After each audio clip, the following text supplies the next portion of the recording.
Okay, can we just talk about this phrase for a second?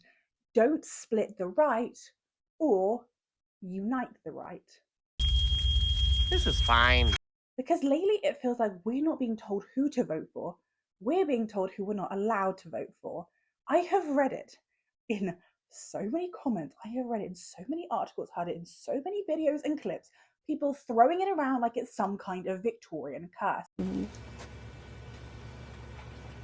I'm sorry, but what does that actually mean in practice? Because I'm not entirely sure anyone's explained that bit. And it's not even normal tactical voting, it's preemptive. Don't look elsewhere or we will lose. And look, I understand the logic. I do. I really do. The idea is that if too many right leaning voters scatter across the different parties, the left wins by default. Fine. Okay, basic maths we are all following. But that still doesn't answer the question which right. No, really, I mean, which one are we actually supposed to unite behind? That man's an imposter. That man is the imposter. Because the Conservative Party today is not the same Conservative Party from the pre-coalition era. The coalition era pulled everything towards the centre within the party, and that's kind of continued today. And for some voters, that wasn't just a casual adjustment, it was a betrayal of Conservative values and started the identity crisis, that is, the Tory party. So, from their perspective, they didn't leave the right left them. Because what people pretend is happening is that there is one unified right that is being irresponsibly split. But what is actually happening is there are now multiple versions of the right, and they don't fully agree with each other anymore. Identity theft is not a joke, Jim. Because unity sounds so simple, such a utopia, until you realize it means someone has to compromise. It means deciding whose version of the right wins. Is it the current Conservative Party? Is it something like Reform? Is it something newer, something slightly more theoretical like Restore, which is doing incredibly well online, but it hasn't been tested in the real world yet? So again, which one am I not allowed to split? And I think when people talk about not splitting the right, a lot of that conversation doesn't feel very unifying. It often turns into people dismissing or attacking anyone who supports a different party, which makes this whole idea of coming together feel kind of unrealistic. Because if we're still debating the basics, then of course there's going to be disagreement, and that's fine. That's part of working it out. But it does make me wonder what exactly we're being asked to unite around in the first place.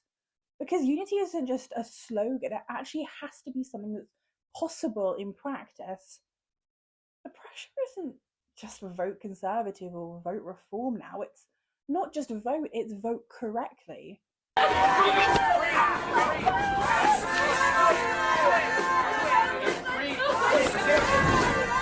Which sounds less like democracy and more like a group project where someone's already decided the answer. So when people say, yeah, just unite the right to stop the left, I'm like, okay, lovely, but under whose version? That only works if everyone agrees on what they're uniting behind. And right now, I'm not convinced they do. And I don't think this is just voters being difficult. People don't wake up one day and think, you know what would be really fun? Political fragmentation. Be serious. They only move parties when something stops feeling right. So, which side of the right compromises? Who gets told, your vote matters significantly less than mine, your priorities are less important, so vote the way that I tell you, or you'll let the left in? And a lot of people already feel like they've compromised more than once. And as we saw from the Conservative Lib Dem era, it's often the one who argues that they're the kingmaker who feels like they're owed. And we all remember how that turned out. And suddenly it's no longer a slogan, it's a negotiation or a no-win situation. Are we the baddies? Because if every election feels like a tactical exercise rather than a trustworthy choice, people start to disengage. Vincent, I'm on the intercom. And of course, the left is fractured too. I mean, both sides have different priorities, different identities, different visions of what the country should be. So instead of asking, well, why are people splitting? Maybe the honest question is actually, why aren't these parties holding people together anymore? Congratulations, you played yourself. Because telling people not to leave is not the same as giving them a reason to stay. To say it, I hope I don't sound ridiculous. I don't know who this man is. I mean, he could be walking down the street. I wouldn't know a thing. Sorry to this man. It also assumes something that politicians have assumed for years, that certain parties are just owed certain voters. And I'm not convinced that that's true anymore. I'm sorry, but loyalty in politics isn't inherited.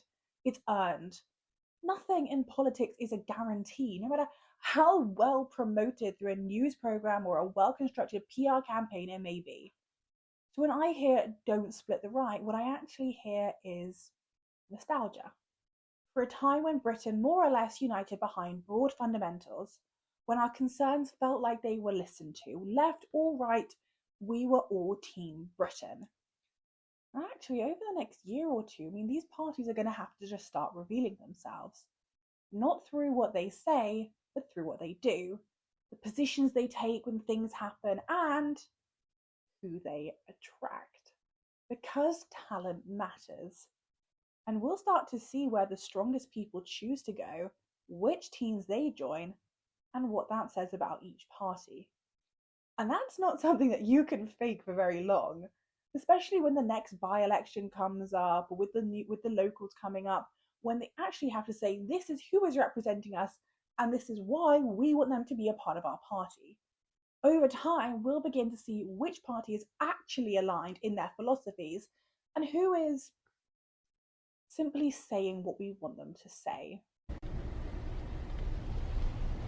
Why are you the way that you are? Because that's actually the moment where the parties have to show themselves to the public. And yeah, perhaps closer to an election, tactical voting does become a thing. Fine. All right, that's politics. But trying to force it now, before people have even worked out what they believe, and before we've even seen these parties show us what they believe and how they will do what they believe, just feels like we're skipping a step. That doesn't build anything, it just shuts people up early.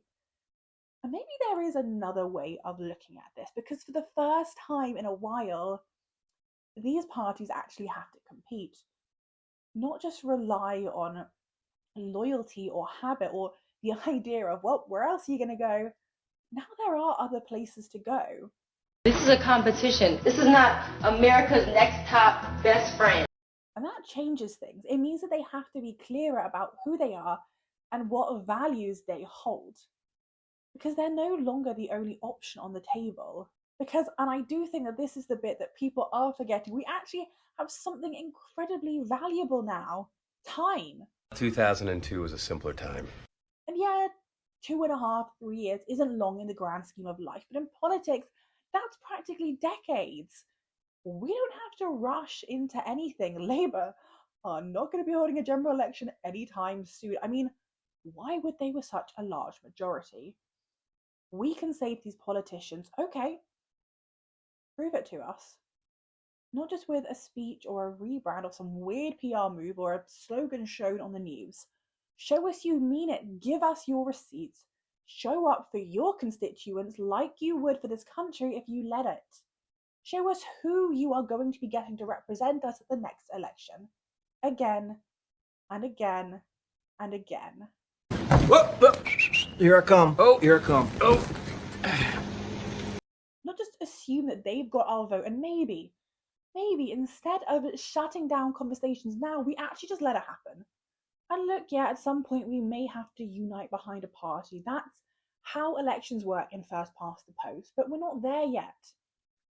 And I don't think we should pretend that we are, because politics is changing so quickly now.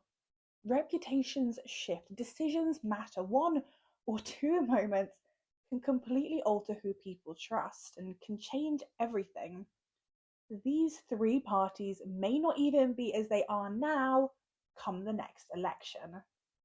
And maybe this isn't people irresponsibly splitting the right. Maybe it's just people finally being honest about what they believe. And I don't know about you, but that feels less like a problem and more like something we probably should have done a lot sooner. If we just shut down conversations quickly, we don't get any closer to clarity. So no, I don't know which party we're going to be uniting behind, and I'm not going to pretend that I do. But I do know this. We have got time to work it out. And the last thing we need this far from an election is to rush to unity before we've actually had the conversation. So yes, let's unite the right eventually. But for now, let's ask questions. Let's compare opinions and notes. Let's actually hold these parties to account. And let's actually figure out which one is worth getting behind together. Because loyalty to a party is one thing, but most people aren't loyal to parties. They're loyal to what they want this country to be. So let me know who you think we should unite behind. I mean, which party do you think we should be showing our support for? And let's actually start having more conversations and let's force these parties to show us who they actually are rather than what we hope they are. But as always, let me know what you think below. I really, really value your opinion, and do think about giving me a like and subscribe, and I'll see you soon.